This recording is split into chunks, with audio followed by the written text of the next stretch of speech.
بسم اللہ الرحمن الرحیم۔ سامعین کرام، آپ سن رہے ہیں احمد یار خان سیریز کے سلسلے کی ایک اردو کہانی جب مجھے اغوا کیا گیا، جس کے مصنف خود احمد یار خان ہیں، اور یہ اس سلسلے کی قسط نمبر 4 ہے۔ مجھے امید ہے آپ کو میری یہ کاوش پسند آ رہی ہوگی۔ آپ نے اگر ابھی تک میرا چینل کہانی گھر سبسکرائب نہیں کیا تو ابھی میرے چینل کو سبسکرائب کر کے بیل نوٹیفیکیشن آن کر لیجئے تاکہ آنے والی ہر نئی کہانی کی اطلاع بر وقت آپ تک پہنچ سکے۔ ہندو کی کوٹھی بہت شاندار تھی۔ لڑکی کا باپ دستک پر باہر آیا، اسے لڑکی کو باہر لانے کو کہا گیا۔ وہ منت سماجت اور پسو پیش کرنے لگا۔ انگریز میجر نے ریوالور نکال لیا اور غصے سے کہا، اسے باہر لاؤ۔ لڑکی کو وہ باہر لے آیا۔ میجر نے اسے اشارے سے کہا کہ گاڑی میں بیٹھو۔ وہ خاموشی سے گاڑی میں بیٹھ گئی۔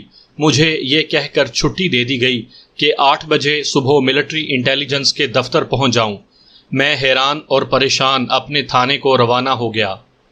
ملٹری پولیس نے جو کارروائی کی وہ آپ کے لیے دلچسپ نہیں ہوگی۔ میں آپ کو اس واقعے کا یہ حصہ سنا دیتا ہوں کہ مجھے اغوا کرنے کا ڈرامہ کس طرح کھیلا گیا۔ یہ مجھے بعد میں محمد خان نے سنایا تھا۔ میں نے صوبے دار محمد خان سے کہا تھا کہ وہ کرنل جانسن کے دل میں اپنا اعتماد پیدا کرے، جو اس نے نہایت خوش اسلوبی اور کامیابی سے کر لیا۔ اس نے ایک نوجوان اور تعلیم یافتہ طوائف کرنل جانسن کو پیش کی۔ دوسرا کام یہ کیا کہ میں کرنل جانسن سے دوسری بار تحقیقات کرنے گیا تو محمد خان ہماری باتیں دوسرے کمرے میں کھڑا سنتا رہا۔ اس نے دیکھا کہ کرنل غصے میں آ گیا ہے۔ میں وہاں سے واپس آیا تو محمد خان نے کرنل کے ساتھ میرے خلاف باتیں کیں اور کہا، صاحب بہادر، میں آپ کی بے عزتی برداشت نہیں کر سکتا، میں اس انسپیکٹر کو قتل کر دوں گا۔ مختصر یہ کہ اس نے نہایت تھوڑے سے وقت میں کرنل جانسن پر اعتماد جما لیا۔ یہ کامیابی اس نے کیسے حاصل کی، اس کی تفصیلات بہت طویل ہیں۔ محمد خان غیر معمولی طور پر ذہین آدمی تھا۔ کرنل جانسن نے اسے کسی طریقے سے آزمایا بھی تھا۔ 2 دنوں میں محمد خان کرنل کے جاسوسی رنگ کا ممبر بن چکا تھا۔ کرنل نے اسے 500 روپیہ نقد دیا اور اسے بتایا کہ ایک مشن کا اسے 1000 روپیہ ملے گا۔ میرے متعلق ان لوگوں کو یقین ہو گیا تھا کہ میں نے ان کی دکھتی رگ پکڑ لی ہے اور انہیں نہیں چھوڑوں گا۔ مسلمان میجر نے کرنل جانسن کو میرے متعلق بتایا کہ اس انسپیکٹر کو راستے سے ہٹانا ضروری ہے۔ اس کے 2 طریقے ہیں، ایک رشوت اور دوسرا یہ کہ اسے غائب کر دیا جائے۔ صوبے دار محمد خان کے دماغ نے کام کیا۔ اس نے مشورہ دیا کہ انسپیکٹر کو اغوا کر کے قتل کیا جائے اور لاش دریا میں پھینک دی جائے۔ کرنل جانسن کے تجربہ کار دماغ نے اسی طریقے کو بہتر سمجھا اور کہا کہ اگر اس انسپیکٹر کو رشوت دی گئی تو اس کا مطلب یہ ہوگا کہ ہم نے اسے یقین دلا دیا ہے کہ ہم جرم کر رہے ہیں، پھر یہ شخص ہم سے آئے دن رشوت طلب کرے گا اور بلیک میلنگ جاری رکھے گا۔ اس کا واحد علاج یہ ہے کہ اسے گم کر دیا جائے۔ صوبے دار محمد خان نے اس اسکیم میں سب سے زیادہ دلچسپی کا اظہار کیا اور پیشکش کی کہ اس کام میں وہ سب سے آگے رہے گا۔ اس نے مجھے بتایا کہ کرنل جانسن نے کہا تھا کہ اس نے پولیس اسٹیشن سے معلوم کروا لیا ہے کہ ان کے خلاف کوئی رپورٹ رجسٹر نہیں کی گئی، اس لیے انسپیکٹر کے لاپتہ ہو جانے سے کیس بھی لاپتہ ہو جائے گا۔ صوبے دار محمد خان یہ معلوم نہیں کر سکا کہ پولیس اسٹیشن میں کرنل کا کون ایجنٹ تھا جس نے اسے یہ بتا دیا کہ کوئی کیس رجسٹر نہیں ہوا۔ ہو سکتا ہے باہر کے کسی ایجنٹ نے پولیس اسٹیشن کے کسی ذمہ دار فرد سے دوستی کر رکھی ہو۔ جاسوسوں کے ہاتھ بڑے لمبے ہوتے ہیں۔ پھر ہندو لڑکی کو میں نے تھانے میں بلا لیا۔ اس کی رپورٹ مسلمان میجر اور کرنل جانسن کو مل گئی۔ پھر میں نے لڑکی کو شخصی ضمانت سے پابند کر کے گھر بھیجا تو یہ اطلاع بھی کرنل جانسن کو پہنچ گئی۔ اس صورتحال میں ان لوگوں کے لیے یہ ضروری ہو گیا کہ مجھے قتل کر کے میری لاش غائب کر دیں۔ محمد خان کو یہی طریقہ کار پسند تھا کیونکہ وہ اس گروہ کو جرم کرتے ہوئے عین موقع پر گرفتار کروانا چاہتا تھا۔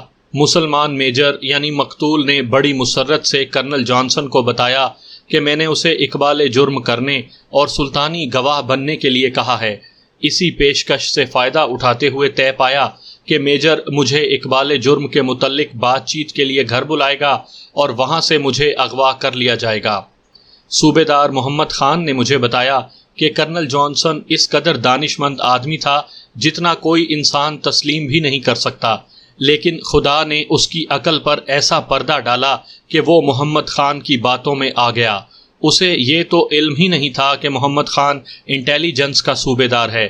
کرنل اسے رسالے کا پرانا سوار یعنی سپاہی سمجھ رہا تھا، اور اس نے محمد خان کے متعلق یہ رائے قائم کی تھی کہ پرانا سپاہی ہونے کی وجہ سے وہ تجربے کار اور عقل مند ہو گیا ہے۔ یہ کرنل جانسن کی پہلی اور آخری غلطی تھی۔ آخر اغوا پارٹی میں 3 آدمی رکھے گئے۔ ایک صوبیدار محمد خان تھا، باقی 2 محمد خان کے لیے نئے چہرے تھے، وہ فوجی نہیں تھے۔ ایک ہندو اور دوسرا اینگلو انڈین تھا، دونوں جوان تھے۔ کرنل جانسن اس اسکیم کی کمانڈ خود کرنا چاہتا تھا، اسے پکڑے جانے کا خطرہ ہی نہیں تھا۔ اس نے کہا کہ کار وہ خود چلائے گا۔ طے یہ ہوا تھا کہ مجھے اغوا کر کے دریا تک لے جائیں گے، میرا گلا گھونٹ دیا جائے گا اور میری لاش کے ساتھ بڑے بڑے پتھر باندھ کر دریا کے وسط میں اس جگہ پھینکا جائے گا جہاں سردیوں میں بھی پانی گہرا رہتا ہے۔ مسلمان میجر کا کام اتنا ہی تھا کہ مجھے اپنے بنگلے میں بلائے گا اور شام سے پہلے وہ اپنے اردلی اور خانسامہ کو چھٹی دے دے گا تاکہ گھر میں وہ اکیلا رہ سکے۔ مجھے ٹیلی فون پر میجر نے بلایا، میں نے کہہ دیا کہ آؤں گا۔ صوبیدار محمد خان نے مجھے بتایا کہ میجر نے انہیں اطلاع دے دی تھی۔ یہ پارٹی میرے وہاں پہنچنے سے تقریباً نصف گھنٹہ پہلے بنگلے کے احاطے میں پہنچ گئی۔ انہوں نے اندر سے ایک آدمی کو برآمدے میں آتے دیکھا، روشنی نہیں تھی۔ اس آدمی نے بنگلے میں کار داخل ہوتے دیکھی تو وہ پھاٹک کی طرف آنے کے بجائے بائیں طرف کو دوڑا اور فصیل پھلانگ کر غائب ہو گیا۔ ان لوگوں نے کار روک لی۔ اسکیم کے مطابق اس وقت بنگلے میں میجر کے سوا اور کسی کو نہیں ہونا چاہیے تھا۔ یہ حیرت والی بات تھی کہ یہ کون تھا اور بھاگ کیوں گیا۔ کرنل جانسن نے یہ خطرہ ظاہر کیا کہ شاید میجر خود بھاگ گیا ہے اور یہ اس پارٹی کو پھانسنے کا اہتمام ہو رہا ہے۔ کار پھاٹک کے قریب ہی روک لی گئی۔ بہت سوچ بچار کے بعد صوبیدار محمد خان نے پیشکش کی کہ وہ اندر جا کے دیکھتا ہے کہ اندر کیا ہے۔ اس نے اکیلے اندر جا کر دیکھا، اسے میجر مرا ہوا نظر آیا۔ اس نے باہر آ کر جانسن کو بتایا، وہ گہری سوچ میں پڑ گیا۔ کچھ دیر وہیں کھڑے ہوئے سوچتا رہا کہ آگے جائیں یا نہیں۔ ایک تانگے کی آواز سنائی دی، یہ میرا تانگا تھا۔ میں نے تانگا بنگلے سے دور رکوا لیا تھا۔ وہاں میرا ایک مخبر گھوم پھر رہا تھا، میں اس سے رپورٹ لینے کے لیے رک گیا تھا۔ صوبیدار محمد خان نے پھاٹک میں آ کر مجھے دیکھ لیا کہ میں ایک آدمی کے ساتھ باتیں کر رہا ہوں۔ وہاں سڑک کی بتی روشن تھی۔ محمد خان نے مجھے پہچان کر کرنل جانسن سے کہا، انسپیکٹر آ رہا ہے اور جو ہوتا ہے دیکھا جائے گا، اسے اڑاؤ۔ کرنل جانسن نے کار چلائی اور برآمدے کے قریب جا کر روکی۔ یہ چاروں کار سے نکل کر اندر چلے گئے اور ڈرائنگ روم کے ساتھ والے کمرے میں رک گئے۔ صوبیدار محمد خان اس اسکیم کو ملتوی نہیں کرنا چاہتا تھا، کیونکہ اس نے ملٹری انٹیلیجنس کو اطلاع دے رکھی تھی کہ رات فلاں فلاں کے وقت ایک کار دریا کی طرف جائے گی۔ اس میں وہ خود جاسوسوں کی پارٹی کے ممبر کی حیثیت سے پارٹی کے ساتھ ہوگا۔ اس کار میں چھاؤنی کے تھانے کا SHO احمد یار خان رسیوں میں بندھا لے جایا جا رہا ہوگا اور کار کا ڈرائیور کرنل جانسن ہوگا۔ ملٹری انٹیلیجنس نے ملٹری پولیس کے گورے ایک خاص مقام پر شہر سے باہر کار روکنے کے لیے تیار کر لیے تھے۔ محمد خان کو معلوم تھا کہ ملٹری پولیس اس مقام پر پہنچ چکی ہوگی، اس لیے یہ سکیم رکنی نہیں چاہیے۔ کرنل جانسن اسے ملتوی کرنے کی سوچ رہا تھا، لیکن محمد خان نے غیر معمولی دلیری کا مظاہرہ کر کے اسے اپنے ساتھ گھسیٹ لیا۔ میں نے بنگلے کے دروازے پر دستک دی۔ دروازہ کھولنے والا اس پارٹی کا ہندو ممبر تھا۔ اس نے مجھے ڈرائنگ روم تک پہنچا دیا۔ اس کے بعد جو کچھ ہوا وہ میں آپ کو پہلے ہی سنا چکا ہوں۔ اس مقام پر جہاں ملٹری پولیس نے راستہ روک رکھا تھا، کار نیچے اتر گئی۔ محمد خان نے جب دیکھا کہ ملٹری پولیس کی گاڑی تعاقب میں قریب آ گئی ہے تو وہ پچھلی سیٹ سے اٹھا اور ہاتھ لمبا کر کے کار کی چابی گھما کر انجن بند کر دیا۔ کرنل جانسن نے گھبرا کر پوچھا، یہ کیا ہے؟ اتنے میں کار آ کر رک گئی اور محمد خان نے ریوالور نکال کر سب کو ہینڈز اپ کا چیلنج کیا۔ کرنل جانسن کار سے نکل کر بھاگ اٹھا، اس پر ریوالور کی گولیاں فائر کی گئیں۔ اس نے جوابی فائر کیا، لیکن ٹانگ میں گولی لگنے سے اس نے ہتھیار ڈال دیے اور 2 گورے اسے پکڑ لائے۔ صوبیدار محمد خان کی سکیم بے مثال اور کامیاب تھی۔ کرنل جانسن کے متعلق پتہ چلا کہ وہ جرمن تھا اور 1923 میں انگلینڈ میں غیر قانونی طور پر داخل ہوا اور پھر وہیں رہا۔ اسے لوگ انگریز سمجھتے رہے۔ غیر معمولی ذہانت کی بدولت اسے برطانوی فوج میں کمیشن کے لیے منتخب کر لیا گیا۔ وہاں اس کا رابطہ جرمن جاسوسوں کے ساتھ تھا۔ 4 سال گزرے، اسے ہندوستان بھیج دیا گیا تھا۔ یہاں اس نے جاسوسی کا ایک مقامی گروہ بنا لیا، جس میں مسلمان میجر اور یہ ہندو لڑکی بھی شامل ہو گئے۔ کرنل جانسن کا کورٹ مارشل ہوا، اسے عمر قید دے کر انگلینڈ بھیج دیا گیا۔ ہندو لڑکی اینگلو انڈین اور ہندو کا مقدمہ کبھی بھی کورٹ میں نہیں گیا۔ میرا خیال ہے کہ تحقیقات میں انہیں اذیتیں دے دے کر مار دیا گیا ہوگا۔ صوبیدار محمد خان کو پنجاب کے نہری علاقے میں 1 مربع زمین اور 2000 روپیہ نقد انعام دیا گیا۔ مجھے فوج کی طرف سے ایک تعریفی خط کے ساتھ 3000 روپیہ نقد انعام دیا گیا اور 2000 روپیہ اپنے محکمے نے انعام دیا۔ ان انعامات سے اندازہ ہوتا تھا کہ جاسوسوں کا یہ گروہ بہت ہی خطرناک تھا۔ مجھے یہ نہیں بتایا گیا کہ گرفتاری تک وہ انگریزوں کو کتنا نقصان پہنچا چکے تھے۔ محمد خان نے بھی کچھ نہیں بتایا تھا، کیونکہ یہ فوجی راز تھا، ورنہ جاسوسوں کو گرفتار کرنا کوئی ایسا کارنامہ نہیں سمجھا جاتا تھا کہ اس کے صلے میں انعام دیے جاتے۔ مگر یہ انعام مجھے بہت مہنگا پڑا، کیونکہ یہ کیس تو ختم ہو گیا، لیکن اس سے ایک اور کیس نکل آیا جس نے میری جان بھی کھا لی۔ یہ تھا مسلمان میجر کا قتل۔ میں نے اس کی تفتیش سے جان چھڑانے کی ایک کوشش یہ کی کہ ملٹری انٹیلیجنس والوں سے کہا کہ مجھ پر یہ مہربانی کرو کہ مجھ سے 3000 روپیہ واپس لے لو، اس کے عوض یہ لکھ دو کہ اس میجر کو اس کے ساتھی جاسوسوں نے قتل کیا ہے۔ مگر انگریز قانون کے معاملے میں دیانتدار ہوتے تھے۔ انہوں نے کہا کہ وہ تفتیش کر چکے ہیں، قتل کا جاسوسی کے ساتھ کوئی تعلق نہیں ہے۔ میرے لیے دوسری مشکل یہ پیدا ہو گئی کہ میجر مقتول کے باپ نے تھانے میں آ کر رپورٹ درج کروا دی کہ میرا بیٹا قتل ہو گیا ہے۔ اس نے مقتول کے سسرال پر پختہ شک کا اظہار کیا۔ ان حالات میں مجھے قتل کی تفتیش کرنی پڑی۔ یہ ایک ڈرامہ تھا جس نے مجھے جذباتی طور پر ہلا کر رکھ دیا تھا۔ ملٹری انٹیلیجنس اور ملٹری پولیس کے گورے اپنے ملزموں کو لے کر چلے گئے اور میرے لیے مسلمان میجر کی لاش چھوڑ گئے۔ انہوں نے مجھے 8 بجے صبح اپنے دفتر بلایا تھا۔ مجھے اتنی سی بھی مہلت نہ دی گئی کہ میجر کی لاش کے متعلق ضروری کارروائی کر لیتا اور جائے واردات کا اور اس کے ارد گرد کا معائنہ کر لیتا۔ یہ بہت ضروری تھا۔ موقع واردات پر فوراً پہنچو تو کوئی نہ کوئی اشارہ، کھرا یا سراغ مل ہی جاتا ہے۔ وقت گزرنے کے ساتھ ساتھ واردات پر تیزی سے پردے پڑتے چلے جاتے ہیں۔ میں نے اپنے ASI کو میجر کے بنگلے پر بلا لیا تھا۔ وہ رگھبیر سنگھ نام کا ایک راجپوت تھا۔ تفتیش کے معاملے میں دیانتدار تو نہیں تھا، لیکن تفتیش کی باریکیوں کو خوب سمجھتا تھا۔ اس کے علاوہ وہ میری عادات اور اصول سے بھی واقف تھا۔ میں نے اسے چائے پانی سے کبھی نہیں روکا تھا، لیکن سنگین وارداتوں میں اسے ہیرا پھیری اور سستی کی اجازت کبھی نہیں دی تھی۔ مسلمان میجر کا قتل ایک سنگین واردات تھی۔ وہ فوراً بنگلے میں آ گیا۔ اسے ابھی معلوم نہیں تھا کہ مجھ پر کیا گزری ہے۔ ملٹری انٹیلیجنس کے انگریز افسروں کو اور میجر کی لاش دیکھ کر وہ گھبرایا۔ میں نے اسے بتایا کہ مجھے صبح 8 بجے ملٹری پولیس کے ہیڈ کوارٹر میں جانا ہے، جہاں سارا دن گزر جائے گا، اس لیے وہ مقتول کی لاش کا پوسٹ مارٹم کرائے اور دیگر ابتدائی کارروائی مکمل کرے۔ اس نے میری بات کاٹ کر مجھ سے پوچھا، ان افسروں نے کیس سول پولیس کو دینے کے متعلق کوئی تحریر دی ہے؟ یہ کیس ان کا ہے، ہمارا نہیں۔ مقتول فوجی ہے اور فوجی بنگلے میں قتل ہوا ہے۔ یہ ملٹری پولیس کا کیس ہے۔ میں نے کیس کا یہ پہلو تو سوچا ہی نہیں۔ میری جان میں جان آئی۔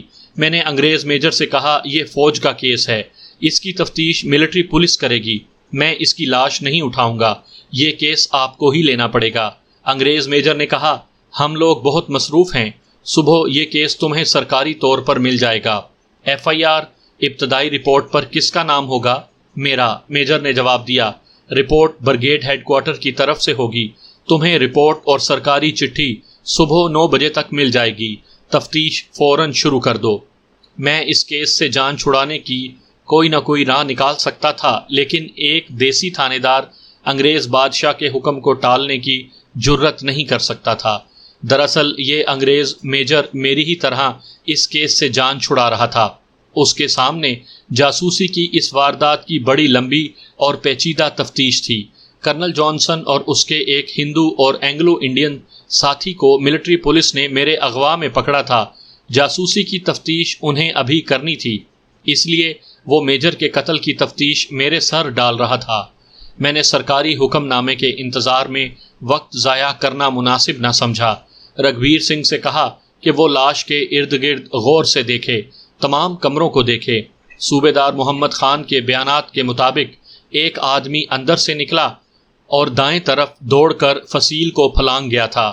رگھبیر سنگھ کو میں نے ہدایت دی کہ وہ کھرے تلاش کرے. جہاں سے وہ آدمی فصیل کودا تھا اس جگہ کو دیکھے، کوئی چیز کتنی ہی بیکار کیوں نہ نظر آئے اٹھا لے. اس طرح کی کئی اور ہدایات دے کر میں نے کیس رگھبیر سنگھ کے حوالے کر دیا. وہ میرا انداز اور طریقہ تفتیش سمجھتا تھا، پھر بھی مجھے ڈر تھا کہ وہ کسی اہم سراغ کو نظر انداز نہ کر دے. ایسے سراغ ایک بار گم ہو جائیں تو پھر ملا نہیں کرتے. وہ سارا دن ملٹری انٹیلیجنس کے ہیڈ کوارٹر میں گزر گیا. میرا بیان بڑا ہی طویل تھا. رات کو میں تھانے گیا. لاش کا پوسٹ مارٹم ہو چکا تھا. مقتول کے وارثوں کو اطلاع دی جا چکی تھی. لاش ان کے حوالے کر دی گئی تھی. تھانے میں مقتول کا بوڑھا باپ اور چھوٹا بھائی میرے انتظار میں بیٹھے تھے. میں برگیڈ ہیڈ کوارٹر سے رپورٹ لے آیا تھا. فوج سے کیس لینے کی کاغذی کارروائی مکمل کرا لی تھی.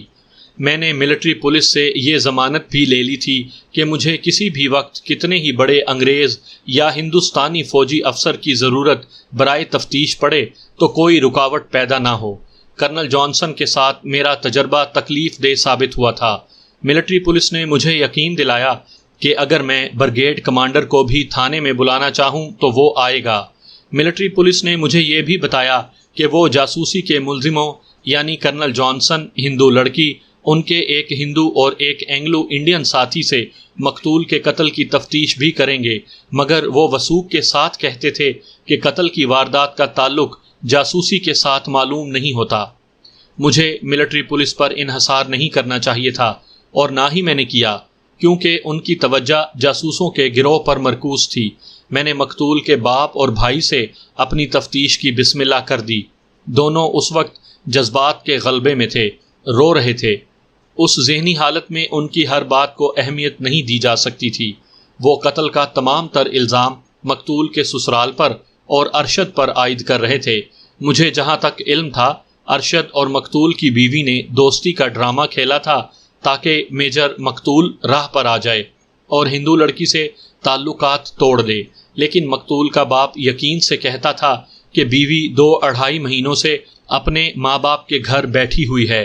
اس کی وجہ یہ ہے کہ ارشد نام کے ایک آدمی کے ساتھ اس کے ناجائز تعلقات ہیں. ساری برادری جانتی ہے.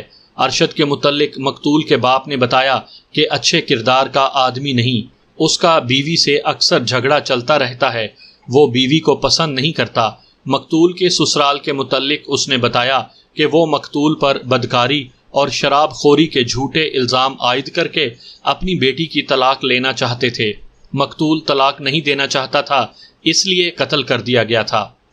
کیا مقتول کا چال چلن اچھا تھا؟ میں نے پوچھا. وہ شراب نہیں پیتا تھا. وہ تو بڑے ہی اچھے چال چلن کا آدمی تھا. باپ نے جواب دیا. وہ تو سگریٹ بھی نہیں پیتا تھا. آپ شراب کی بات کرتے ہیں. میں مقتول کو اچھی طرح جانتا تھا. آپ کو بتا چکا ہوں کہ اس کا چال چلن کیسا تھا. میں نے اس کے باپ کی الزام تراشی پر زیادہ دھیان نہیں دیا. البتہ ارشد اور مقتول کی بیوی کے تعلقات کے متعلق اس نے جس رائے کا اظہار کیا تھا وہ میں نے ذہن میں نوٹ کر لی. اس سے چند اور ضروری باتیں پوچھیں اور رات کو نہایت احتیاط سے FIR تیار کی. باپ اور بھائی کو گھر بھیج دیا اور رگھبیر سنگھ سے رپورٹ لینے بیٹھ گیا. اس نے میری ہدایات پر نہایت چابک دستی سے عمل کیا تھا. لاش پر تیز دھار آلے، خنجر یا چاقو کے 6 گہرے زخم تھے.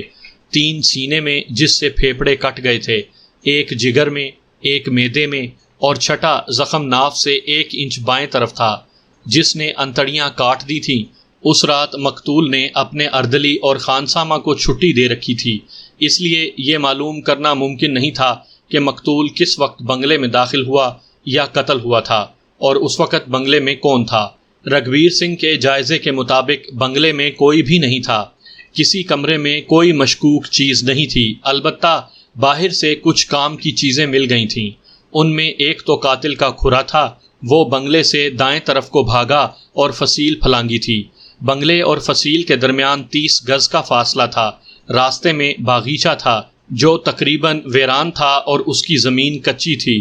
کھرے یعنی پاؤں کے نشان بالکل واضح تھے، یہ شوز تھے۔ دائیں پاؤں کی ایڑی کے دائیں طرف تھوڑا سا چمڑا الگ لگا ہوا تھا جو ظاہر کرتا تھا کہ وہاں سے ایڑی گھس گئی تھی۔ بائیں ایڑی ٹھیک تھی۔ بعض لوگ دایاں یا بایاں پاؤں ٹیڑھا رکھ کر چلتے ہیں، یہ آدمی دایاں پاؤں ٹیڑھا رکھ کر چلنے والا تھا۔ رگھبیر سنگھ نے دونوں پاؤں کے کھروں کو تیار کرنے کا بندوبست کر دیا تھا۔ فصیل یعنی بنگلے کے ارد گرد کی دیوار 1.5 گز اونچی تھی۔ کھرے رگھبیر سنگھ کو اس جگہ لے گئے جہاں سے قاتل نے فصیل پھلانگی تھی۔ دوسری طرف بھی کھرے صاف تھے۔ کھروں کے مطابق قاتل 8-10 قدم فصیل کے ساتھ ساتھ گیا، وہاں بھی زمین کچی تھی اور رات کو اوس بھی خوب پڑی تھی جس نے کھروں کو اور واضح کر دیا تھا۔ رگھبیر سنگھ نے کسی کھوجی کی مدد کے بغیر کھرا خود ہی اٹھا لیا تھا۔ قاتل چلتا ہوا سڑک تک گیا، جہاں اس کے کھرے ختم ہوئے وہاں ایک تانگے کے پہیوں کے نشانات تھے۔ گھوڑے کے کھرے بتاتے تھے کہ یہاں تانگا کھڑا رہا ہے، وہ تانگوں کا زمانہ تھا۔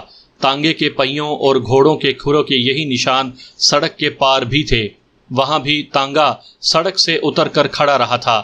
رگھبیر سنگھ نے صبح سویرے سورج نکلنے سے پہلے ہی اس سڑک کی ناکہ بندی کر لی تھی، کسی کو ادھر سے گزرنے نہ دیا گیا، اس لیے کھرے محفوظ رہے۔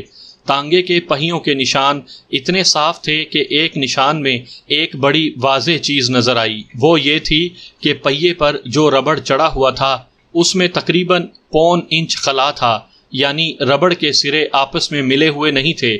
قاتل کے کھرے اور تانگوں کے پہیوں نے اپنی خاموش زبان میں بتایا کہ قاتل فصیل پھلانگ کر سڑک کی طرف گیا تو تانگا جو سڑک کے پار کچے میں کھڑا تھا گھوم کر اس طرف گیا۔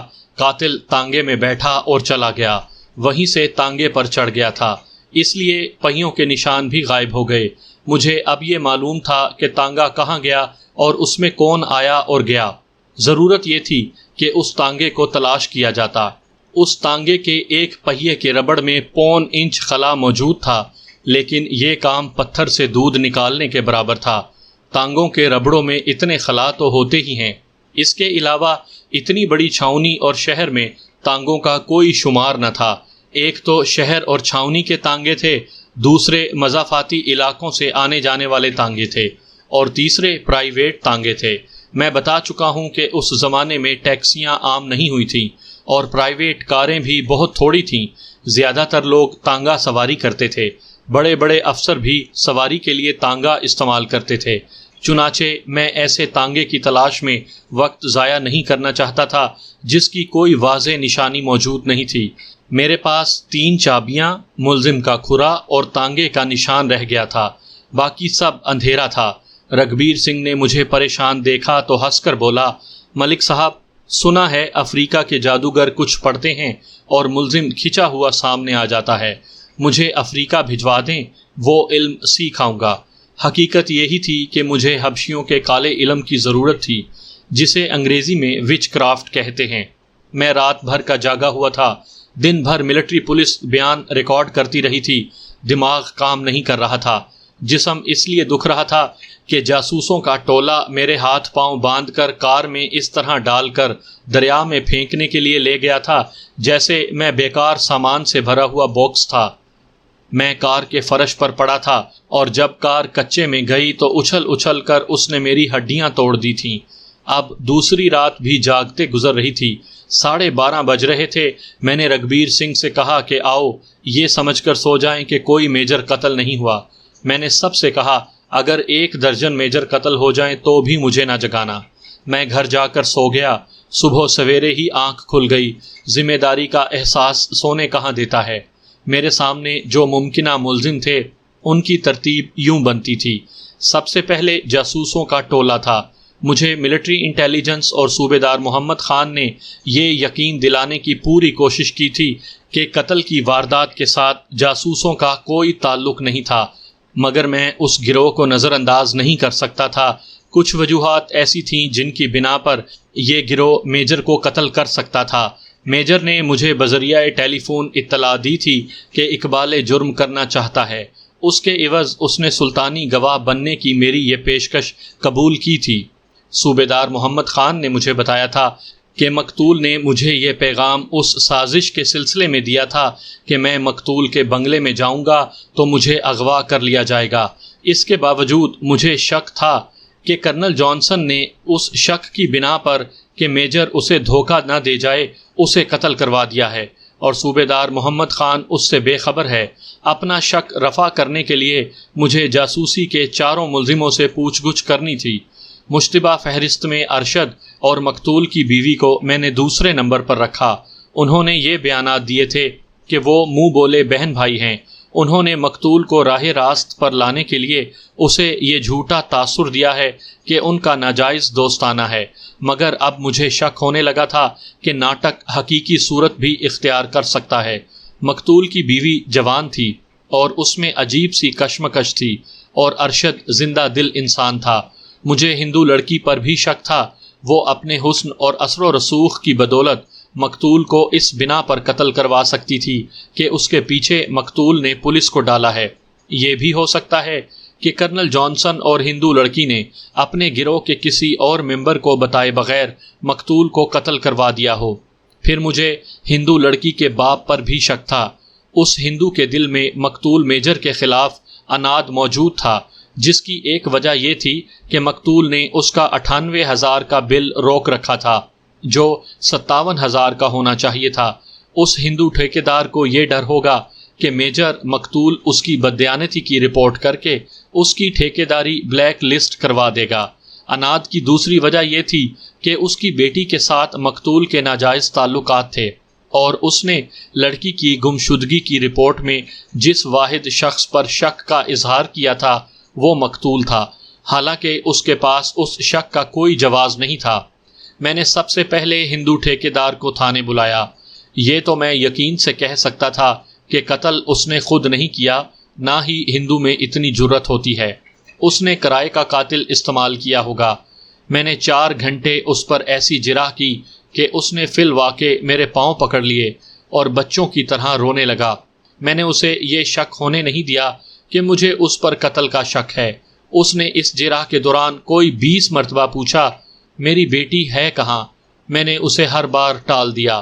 اس نے صرف یہ اعتراف کیا کہ مقتول نے اس کا جو بل روکا ہوا تھا وہ واقعی 57,000 کے بجائے 98,000 روپوں کا تھا، لیکن میجر نے یہ بل دیانتداری کی وجہ سے نہیں روکا تھا۔ وہ رشوت بہت زیادہ مانگ رہا تھا، اور ہندو ٹھیکیدار اتنی زیادہ رشوت دینا نہیں چاہتا تھا۔ ہندو نے یہ بھی تسلیم کیا کہ اس نے لڑکی کی گمشدگی کی رپورٹ میں مقتول کا نام شامل کر کے اسے دھمکی دی تھی کہ وہ مقتول کو گرفتار کروا دے گا۔ اس سے بڑھ کر اس نے اور کچھ نہیں سوچا تھا، نہ ہی کیا تھا۔ اپنی بیٹی کے متعلق اس نے بتایا کہ اس لڑکی کا دوستانہ کئی ایک انگریزی فوجی افسروں کے ساتھ تھا۔ یہ ہندو ابھی تھانے میں ہی تھا کہ ملٹری پولیس کا ایک کیپٹن اور 4 گورے آ گئے۔ انہوں نے مجھ سے پوچھا کہ ہندو ٹھیکیدار کون سا ہے۔ وہ اس کے گھر گئے تھے، وہاں سے انہیں پتہ چلا تھا کہ ہندو کو تھانے میں بلایا گیا ہے۔ چنانچہ وہ میرے پاس آ گئے اور مجھ سے یہ پوچھ کر کہ اگر مجھے اس کی مزید ضرورت نہ ہو تو اسے لے جائیں، وہ اسے اپنے ساتھ لے گئے۔ اس کی بیٹی جاسوسی کے الزام میں پکڑی ہوئی تھی، لہٰذا اس سے پوچھ گچھ لازمی تھی۔ میں اس نتیجے پر پہنچا کہ میجر کے قتل کے ساتھ اس شخص کا کوئی تعلق نہیں۔ پھر بھی میں نے اپنے ASI رگبیر سنگھ سے کہا کہ وہ اس ٹھیکیدار کے فرم کے تمام ملازمین کی فہرست دیکھے، خصوصاً مزدوروں کی فہرست۔ پھر ان سب سے مل کر یہ معلوم کرے کہ ان میں کوئی ہسٹری شیٹر یعنی عادی جرائم پیشہ تو نہیں جس پر یہ شک کیا جا سکے کہ وہ کرائے کا قاتل ہو سکتا ہے۔ رگبیر سنگھ اسی وقت روانہ ہو گیا اور میں مقتول کے بنگلے میں چلا گیا۔ میں مقتول میجر کے اردلی اور خانسامہ سے ملنا چاہتا تھا۔ وہاں مقتول کے کچھ لواحقین موجود تھے۔ میں نے اردلی اور خانسامہ کو الگ کر لیا۔ خانسامہ سے میں قتل سے پہلے بھی مل چکا تھا۔ اردلی کو میں نے پہلی بار دیکھا۔ انہوں نے بتایا کہ میجر مقتول نے انہیں شام کا کھانا جلدی دینے کو کہا اور 5 روپے دے کر انہیں کہا کہ میں کھانا کھا چکوں تو وہ رات بھر کے لیے چھٹی کریں۔ نوکر چاکر چھٹی اور انعام سے بہت خوش ہوتے ہیں۔